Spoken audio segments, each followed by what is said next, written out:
দেখুন, জনগণ যা চেয়েছে সেটাই হয়েছে। আমরা আমাদের কাজ করেছি, মানুষের কাছে গেছি, ভোট চেয়েছি। এবার জনগণ যা চেয়েছে সেরকমই রেজাল্ট হয়েছে। একটা প্রত্যাশা তো ছিলই সেখান থেকে। সবারই থাকে, নিশ্চয়ই ছিল। মানুষ জনগণ যারা জেতাবে তো জনগণ জেতাবে, জনগণ যেমনটি চেয়েছে তেমনটি রায় হয়েছে।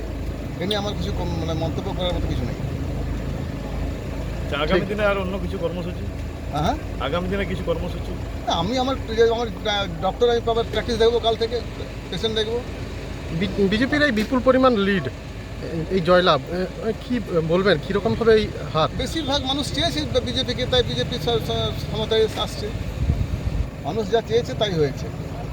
আগামীর বাঁকুড়ার এমএলএকে কি জানাবেন? দেখুন, আমি আগেও বলেছিলাম, এখনও বলছি যে আমি জিতি বা মীরাদিদা জিতুক বা অভয়দা যেই জিতুক, আমরা চাইবো যে আমার এলাকার সামগ্রিকভাবে বাঁকুড়ার উন্নয়ন হোক এবং আমাদের মধ্যে যে আমাদের যে সম্প্রীতি সেটা যেন বজায় থাকে। ব্যাস, এর বেশি কিছু না।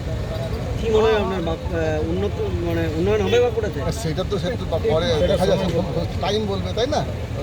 ঠিক আছে, ধন্যবাদ। আপনারা দেখছেন এই বেলা বাংলা, শিরোনামে সবার আগে।